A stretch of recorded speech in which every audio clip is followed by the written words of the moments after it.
Ang sarap sa pakiramdam na mabuhay ng masaya.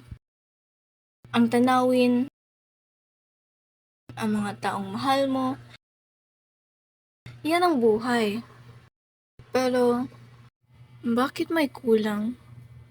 Kalimutan mo na lang. Sabagay, at least buhay ka pa. Yun ang importante, di ba? Mabuti. Estelle, ikaw naman ang magpresenta ng iyong gawa. Ha? Ay, pero nahiya po ako, ma'am eh. Ay, Huwag ayaw na ko lang ng po ganyan. sana. Sige na. Punta ka dito sa harapan. Magpresenta. Magandang umaga po sa inyo lahat. Ngayon ay tatalakayin ko po ang ikas-6 hanggang ika-10 kabanata ng No Limit Hangere. O ano, gusto mo nang umiyak? Gusto pa niyang magpapalakas loob. Ang tanga ni naman. Hala, ba't siya umiyak? Kawawa naman, no? Okay lang ba siya?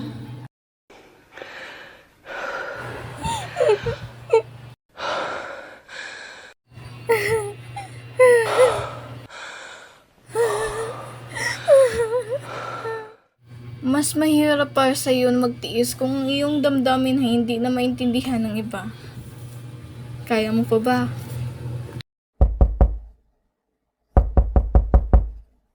Estelle, lumapit ka ba sa akin? Ano naman itong narinig ko sa iyong guro na umiyak ka daw sa harapan ng iyong kaklase? Ano ba to? Ha? Gusto mo ba ng atensyon? Nakakahiya di yung ginawa mo sa harapan ng iyong kaklase. Dahil lang sa iyong kaba. Nakabahan ka ba sa iyong kaklase? Kilala mo naman sila eh. Ay, kung ako sa iyo, Estelle, umayos ka na. Ang pag-unawa sa isang tao ay malaga. Hindi mo alam na naghihirap na sila. Alam kong gusto mong sumugaw. Bakit? Hindi mo matanggap ang sinabi ng iyong inay. Yan kasi ang lambot ng puso. Alam kong pagod ka na. Pwede ka nang magpahinga. Sa ilalim ng lupa ka nang magpahinga. Hindi mo napansin na nalulunod ka na sa kalungkutan. Hindi mo napansin na pagod ka na. Sa kasamang palad, kailangan mong mamatay. Wala kang silbi sa mundong ito. Ito ang oras na kailangan mo ng tulong. Maaari kang umiyak, maaari kang sumigaw, hindi ka nag-iisa. Ipinta ko ang aking mga maling akala. Ipinta ang isang larawan na ako ay masaya, walang takot at kalungkutan. Hindi ko na alam. Tama ba ang ginagawa ko?